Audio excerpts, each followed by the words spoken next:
Yo, what is good, YouTube? It's your boy Des Reacts back with another banger video. This one we got how one soldier saved humanity from extinction.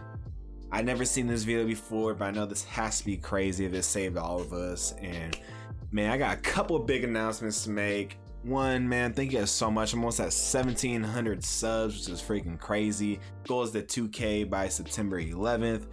Which I think we could do that easily, man. We got this. Smash that sub button if you enjoy my content. Hit that notification. Smash that like button. Leave a comment on other videos you guys want me to react to, and I'll most likely do it. But the bigger announcement I wanted to make was your boys officially partnered with YouTube, man. As of today, you guys could smash that thank you button underneath the video if you guys enjoy this content, or you guys could support by visiting the link in the bio. You guys could buy me a coffee if you guys are like. All proceeds will go to making sure that I get even better quality, better content on YouTube for my setup, and maybe I'll even hire a editor one day to make my videos popping. But I really appreciate all the love and support, guys. But like I said, if you guys want to support my channel, you guys do not have to, but it's much appreciated. But this one's about to be crazy, so man, I hope you guys enjoy this video. I hope you guys have your favorite snacks. It's about to be a good one. Let's get it. Oh, I don't want to push that. We're under attack! A sailor shouts from the bridge of a Soviet sub. The XO runs into the radar station. The entire submarine is bathed in a red glow from the low-energy protocols that have been put into place as the sub hides from American destroyers. The whole vessel shakes as the depth charges explode all around it. Captain Valentin Savitsky pauses as a million thoughts race through his head. Sweat trickles down the side of his face. Arm the nuke, Savitsky says. For a moment, everyone in the sub goes silent. This decision will turn the Cold War hot and could result in the destruction of the entire world. Weeks earlier, 4 Foxtrot-class submarines left the USSR and headed for Cuba. The journey was long and the quarters were cramped, but this is nothing compared to what one of the crews will face in the coming weeks. And it all started when Fidel Castro and Nikita Khrushchev came to an agreement that resulted in the construction of a nuclear missile delivery system in Cuba. Each of the 4 Soviet subs carried a nuclear warhead that would be delivered to Cuba to be set up at one of the newly constructed launch sites. Before they left, the captains were given specific orders to head to Cuba and stop at nothing. They were also told that if war broke out, they should use the nukes to destroy American targets. This was only supposed to be done if direct orders were received from Soviet command. But the submarine captains were also given permission to use their best judgment if communications went down. And all 3 commanding officers aboard the vessel agreed that the nuclear weapon needed to be used. As Savitsky's sub, designated B-59, and the 3 other Soviet submarines crossed the Atlantic, they enjoyed a relatively peaceful journey. But as they approached the warm turquoise waters of the Caribbean, they were greeted by a U.S. naval blockade. It was October 14th, 1960. Yeah, the USA, I don't care, bro. The USA is not finna let that slide. That's crazy. And you know, that was probably some like CIA agents or something that like cracked this. Like, that's crazy, bro. They're sending nukes to Cuba to take out American targets. And think that we're gonna know about it. And America controls Cuba. Like, that's our territory. Crazy. 62, when an American U-2 spy plane Or am I thinking of Puerto Rico? Flew over Cuba and took photos of a Soviet SS-4 medium-range ballistic missile site being assembled. If the nukes ever made it to Cuba, the communists would have nuclear missiles sitting only 90 miles off the coast of Florida. This would mean that the Soviet Union would be able to hit targets all along the east coast of the US, which would be a huge blow to US defenses and could shift the tide of the Cold War. The United States and their allies already had nuclear missiles just outside the borders of the USSR in countries in Western Europe and Turkey. This obviously had Khrushchev and the rest of the leaders of— Bro, the USA is crazy, bro. You think you're 1 step ahead of them, we're gonna be 2-3 steps ahead of them, you know what I mean? It's crazy though. Like, I think we have the second most amount of nukes in the world behind Russia, I wanna say. So it's pretty wild that we just had nukes in allied countries just, you know, waiting. The Cold War was crazy. It's just so intense. It's so tense, you know. That's why our tensions today is like so freaking crazy, bro. And I think that's one of the reasons why, never mind, I'm not going to get into politics with Russia and all that. of the Soviet Union on edge. Establishing nuclear launch sites in Cuba would even the playing field for them. President Kennedy met with his advisors. He talked to military strategists. No matter what choice he made, there would be dire consequences if something went wrong. And at this point, the consequences would be sending the world into nuclear war and the annihilation of the human species. Kennedy laid awake in bed, staring at the ceiling, grappling with the new information regarding the missile sites in Cuba. He made his decision. Nuclear weapons could not reach Cuba. He ordered a naval blockade around the island. As Soviet ships approached, everyone held their breath. The moment had come. Either war would break out or the Soviets would stand down. The Soviet ships continued forward. They got closer and closer to the blockade. The U.S. destroyers and aircraft carriers armed their weapons and prepared for battle. The Soviet fleet was so close that the American sailors could see enemy sailors running across the deck. Then it happened. The Soviet ships reversed their engines and came to a stop. Everyone let out a sigh of relief. The U.S. forces were told to stand down and wait. There would be no war today, but no one could predict what would happen in the days to come. The command. Oh my gosh, bro! Can you guys imagine? First of all, I'm not here to say, America's all high and mighty. We're not scared of nothing. Blah blah blah. Thinking from a soldier's perspective, man, these dudes are 18 to 30 years old, probably on this ship. The Russian soldiers are probably 18 to 30 years old as well. And these Russians think they're just going to coast off to Cuba. They have no intelligence of seeing American ships, right? And all of a sudden, you see American ships like battleships. We got aircraft carriers pointing their guns at you guys. You're just ready to fight. And they had to be so scared, bro. Even the American soldiers, guarantee you they're scared too, because they know if one bullet cracks off, World War III starts with Russia and America. Because one, we go to war, UK is going to war, and the rest of our allies are going to war with us in today's day and age. Commanders in the Insane. Caribbean messaged the White House and kept them updated on what was transpiring just south of Florida. Kennedy and his advisors told the officers of the blockade to hold the line and remain vigilant. Just because the Soviet ships stopped in front of the blockade didn't mean that they weren't trying to sneak submarines through the blockade. When the Soviet fleet encountered the U.S. naval ships, they informed Soviet command. The Foxtrot subs that were carrying the nuclear warheads to Cuba were ordered to dive and maintain radio silence. They could still hear the radio broadcasts coming from the U.S., but they knew those communications couldn't be trusted. Even if war broke out, the Americans would likely try to trick the subs by making them think everything was okay to lull them into a false sense of security. The commanders of each Foxtrot sub gave the order to descend into the depths of the Atlantic. They would continue toward Cuba but would not break the surface again until they had either made it past the blockade or they believed the war had begun. Now, sparks fly and bolts burst off the walls of the Foxtrot submarine that Valentin Savitsky commands. It's time to make a drastic decision. The Americans are dropping depth charges all around his sub, putting the lives of his crew at risk. It seems as if the Americans know the B-59 is somewhere in the vicinity but can't quite pinpoint it. The sub has been hiding for days without any incident, but something has now changed above the surface. Savitsky wonders if war has broken out. If it has, he needs to breach the surface and fire his nuke at the closest American target. To give himself and his crew more time, Savitsky orders the sub to dive even deeper. Now the Soviets are so far underwater they can't even pick up radio signals generated directly above them. The Americans have no idea this sub is carrying a tactical nuke. So, oh my gosh. So if one of these depth charges hit that tactical nuke, it's going to be a mess in the ocean right there, bro. Those ships are going flying, bro. It's going to be a bad day. And that's crazy though. So think about the crew inside the Russian sub. They're running out of oxygen because they've been down there for several days now. And all of a sudden, the USA is dropping depth charges near a sub holding a tactical nuke. And that's why they started freaking out in there, because if it blows up, they're dead in general, but like everybody's dead basically in that vicinity of the ocean, probably. Crazy. So if the B-59 does suffer a direct hit, things could go very bad very quickly. If the sub ascends to the surface, it only needs a few moments before it can fire. Savitsky makes up his mind.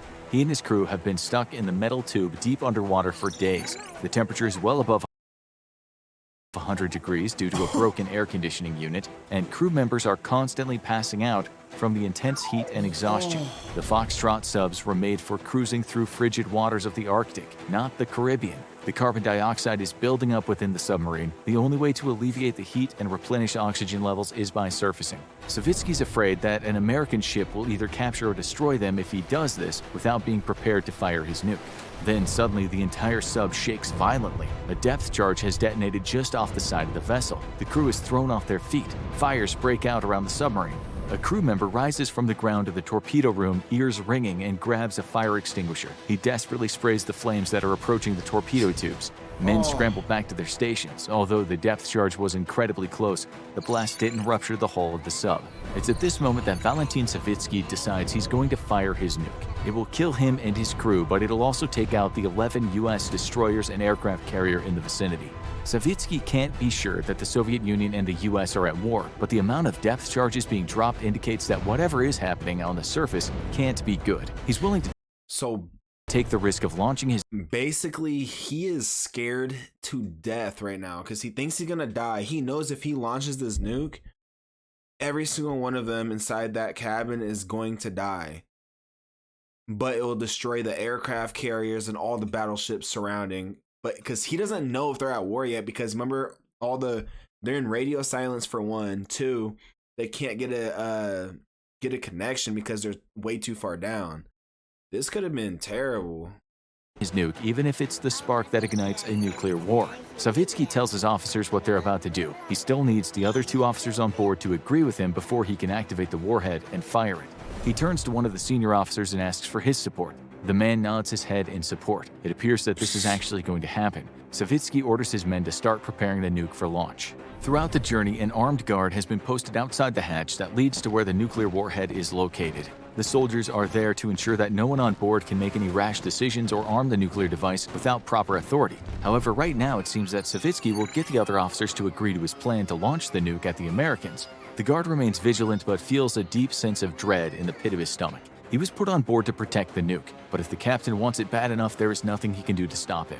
Captain Savitsky barks orders on the bridge of the submarine. He turns to the other senior officer, whose name is Vasily Alexandrovich Arkhipov. He informs Arkhipov that he's going to launch the nuke at the first U.S. ship they see upon surfacing. Arkhipov looks at him without saying a word. Savitsky technically is not supposed to launch the nuke without his approval, but the captain looks like he already made up his mind. And since he already has the support of the other officer on the bridge, Arkhipov is the only thing that stands. So they're gonna launch the nuke at a ship? You're gonna waste a tactical nuke on a ship? That's crazy. That's crazy. In his way. Vasily Arkhipov. You're gonna start World War III because you're hot and you're scared, and you're gonna waste it on a ship. Arkhipov is 34 years old and has been serving in the Soviet Navy for years. And this is how it all ends, he thinks? Arkhipov takes a deep breath and thinks back to a time not too long ago when he was in another dire situation. A year earlier, Vasily Arkhipov was aboard a Soviet submarine designated K-19. They were out on a mission when warning sirens sounded across the sub. The sailors scrambled to their stations as orders were shouted across the loudspeakers mounted on the walls. Arkhipov listened as the captain informed the crew that the coolant system had failed and the nuclear reactor that powered the sub was about to overheat and release huge amounts of radiation into the surrounding area. This would not cause an explosion, but it would most certainly be deadly for the sub's crew, and it would cause them to be stuck in the middle of the ocean as radiation bombarded their bodies. Arkhipov dashed through the sub's narrow corridors, dodging and jumping over his fellow crewmates. He swung through the engine room doorway and began helping the engineers jerry-rig a cooling system to lower the temperature of the core. Intense amounts. Let me know in the comments, back in the 80s, I'm pretty sure this is where it was, the Cold War, height of the Cold War. Who's winning World War III? Is the, Allied nations, UK, USA, the NATO forces, or is the Soviets and all them winning? Let me know in the comments what you guys for real think. Amounts of radiation were dumped into the engine room and the surrounding areas, but Arkhipov didn't stop. If he stayed too long near the reactor, the radiation would surely kill him, but if he didn't help his crewmates, the overheated core would kill everyone on board. They diverted coolant from other parts of the sub to the reactor and managed to get the temperature down. The reactions with the core slowed down and eventually stabilized. Arkhipov and the other crew members were declared heroes, but in the time since then, Arkhipov watched as the men he helped repair the nuclear reactor with died one by one from radiation poisoning. He knew it was only a matter of time until the high dose of radiation would kill him as well, but he'd be damned if that influenced his decision in this moment that could lead to a nuclear war. Arkhipov disagreed with Savitsky, but he wasn't sure how to stop him. His captain did not seem to be thinking rationally. It's up to him to be the voice of reason. "I don't think the Americans are attacking us," Arkhipov says to his captain. The entire bridge goes quiet. Everyone turns to look at him. Those depth charges aren't normal. The explosions are too small. Yes, they could damage the sub, but I don't think that it's the Americans' intention. They seem to be more of a signal that they know we're down here and they want us to come up. Savitsky glares at the officer who's contradicting orders. "Are you out of your mind? The Americans are trying to kill us and you want to talk to them?" Interesting. So the Americans were probably dropping these depth charges. We were dropping these depth charges, just signaling them like, "Hey, bro, we know you down there. We have sonar. Come on up, bro. Get some fresh air. You know, we could hash this out. You know, in a friendly way of saying it." That's crazy. He will not be a disgrace to the Soviet Union by failing to carry out his duty and making sure the Americans pay for everything they've done to stifle the growth and spread of communist ideologies. "Continue prepping to launch the nuke," Savitsky yells at the crew. "Delay that order," Arkhipov counters. He turns his back on Savitsky. "Do I need to remind you, sir, that you need my approval to launch the nuke?" Arkhipov asks calmly. "We're not in danger. The Americans clearly know we're here and just want to talk. If they wanted us dead, we'd be dead already." The crew watches tensely as their captain and commanding officer stare at one another. There's about to be a war within the submarine regardless of what's going on the surface. There's a confusing time aboard B-59. The crew starts and stops their preparations for nuclear attack. Regardless of if they agree with their captain or their XO, they need to follow orders. The problem is no one knows exactly what to do. As this dilemma continues deep underwater, the American naval ships drop more depth charges. These aren't normal depth charges, however. They are extremely low yield, with about the power of a hand grenade. Unknown to the Soviets in B-59, Arkhipov is right. The U.S. Okay, so they're sending baby depth charges. So like they're just letting them know, hey, like I said before, we know you're here, come up. But that's crazy. So think about everyone in the sub's perspective. You're hot, you want to go home, you want some air, and you're scared to death. One, if we launch this nuke, we're dead. No one wants to die. Two, we launch this nuke, we're at war. This is World War III. Everyone knew this is World War III. And they knew, one, America was going to send a bunch of nukes to Russia, and Russia was going to send a bunch of nukes to the USA and probably allied nations. So this is a very stressful time, man. Shout out to this freaking soldier, or this Russian soldier that was just like, "Hey, bro, like, why? We're not going to pop no nukes off, bro." And can you imagine how mad Russia's leader would be? U.S. ships aren't trying to destroy the submarine, they just want it to surface so they can talk. The sailors aboard the United States destroyer prepares another round of depth charges. They're desperately trying to get the Soviet sub to come up so they can enter talks. They can't allow the submarine to reach Cuba, so if it doesn't come up, it must be stopped by any means necessary. Unfortunately, neither the President of the United States nor the naval officers of the ships in the Caribbean know there is a nuclear warhead aboard the sub. More and more depth charges are dropped into the choppy waters of the Caribbean Sea. Sailors watch as water explodes up into the air after each bomb detonates. The Soviet sub is still on sonar, which means they haven't destroyed it yet, but it's still headed for Cuba, and time is running out before a final decision needs to be made by the Americans. Aboard the B-59, Vasily Arkhipov continues to keep his cool as the other two senior officers shout at him. They're adamant they need to surface and fire the nuke, but Arkhipov maintains that the sub is not currently under attack. "We're not in danger, and if we fire on the Americans, it will lead to the destruction of the world," he states. The rest of the crew admires Arkhipov's level-headedness. He's winning over more and more of the men. This is not a mutiny, but a discussion. No one on board B-59 wants a nuclear war, as they all have loved ones back in the Soviet Union, but they also need to do their duty. If the war has already begun, the nuke should be launched. But the case that Vasily Arkhipov makes is strong. The destroyer dropping the depth charges seems to only be deploying them off the side of the submarine. This has been going on for so long that it seems unlikely the Americans are trying to destroy them. With a whole fleet at the surface, the probability of sustaining a direct hit is insanely high. It can no longer be denied that the Americans know the B-59 is there, so the small off-target depth charges can only mean one thing: come up and talk. Arkapov's level-headedness and the points he brings up are starting to resonate with the crew and the other officers. Captain Savitsky sits down in his chair and puts his head in his hands, shaking it back and forth. "What do I do?" he says out loud. Vasily Arkhipov places his hand on the captain's shoulders. "We cannot fire our nuclear device without knowing if war has broken out. We need to surface." Savitsky sits on his chair for a moment, breathing heavily.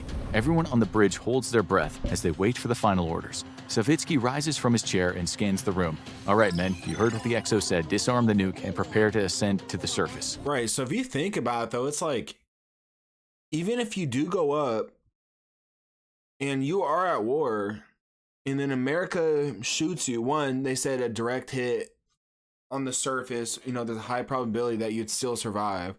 Two, if you go up to the surface, or if you shoot your nuke off, you're going to die anyway. So might as well take the risk of going up to the surface, seeing what's going on. Then if you still take a direct hit, you can just go back under. You know what I mean? So I don't understand. He's thinking about like a lose-lose situation. A collective sigh of relief is heard on the bridge. Everyone gets back to their stations and prepares for the sub to rise. Arkhipov smiles at his captain as he wipes the sweat from his brow. They don't know exactly what will be waiting for them on the surface, but he's almost positive it will not be war. The sirens aboard the Soviet submarine scream as the ballast tanks fill with air. B-59 begins its ascent toward the surface. The crew is put on high alert and arm themselves to make sure they're prepared for anything. The nuclear device remains disarmed. The guards outside the storage room checks his weapon. If the Americans do board the vessel, they cannot be allowed to see what's inside the room he guards. The secrets of the Soviet Union must be maintained, and he's willing to lay down his life to ensure it happens. The Soviet submarine ascends higher and higher. They begin picking up radio signals again. There's no sign the world is at war. The communication and radio signals they are picking up seem normal. Suddenly, the nose of the sub breaks the surface. The vessel lands back in the water like a breaching whale. It sits at the surface of the ocean as a U.S. destroyer slowly approaches it. The American ship slows its engines and comes to a full stop only a few hundred feet away. Within the sub, everyone is quiet. As they watch, their captain and Vasily Arkhipov walk toward the hatch. They turn the locking wheel, and it unlatches with a clang. A sailor pushes the heavy hatch open, flooding the submarine with fresh air. Oh, that had to feel so good too, boy. That probably felt like, if you guys ever been in a sauna, that probably felt so good, bro. So when you're in a sauna, it's in the hundreds, like 120, 130 degrees in there, probably even hotter. You're just sweating it out. Then as soon as you open up that door to the fresh air, it's just like I don't even know how to explain it. You guys know what I'm talking about, bro. That had to feel so good. Steam rises out of the sub as the 100-degree air empties into the cool breeze of the Caribbean Sea. And by the way, though, I didn't change my clock batteries. No, I didn't. I know you guys probably noticed that, but I did change the time to a special time that people celebrate in America sometimes. If you know, you know. And if you know, mention it in the comments. The radio mic and begins speaking. One of the crew members translates the message into Russian. The Americans explain that they have a blockade around Cuba and no Soviet vessels can pass until the negotiations between the two countries are completed. The captain aboard the destroyer also makes it clear they do not intend to board the Soviet vessel or inspect their cargo. The American ship was only instructed to escort the Soviet sub back to the blockade line where everyone is waiting. Savitsky turns to... And that's because America didn't know that they had a nuke on board. If America knew that they had a nuke on that sub, they would have inspected it, for sure. Arkhipov with a frown. "You were right," he says. "I almost started a war that could have ended the world." By keeping a level head and analyzing all available data, Arkhipov was able to save the lives of millions from an inadvertent nuclear war. The United States would not know for over 50 years that there was a nuclear device on board that B-59.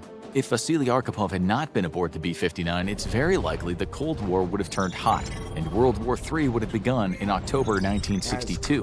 With the absence of Arkhipov and his critical thinking, Captain Valentin Savitsky might have had a different officer who would have gone along with his plan to nuke the Americans. The Soviet sub would have risen to the surface, sighted a U.S. destroyer, and fired their nuke at it. In an instant, the destroyer, B-59, and every other ship and living thing in the vicinity would have been vaporized in the nuclear blast.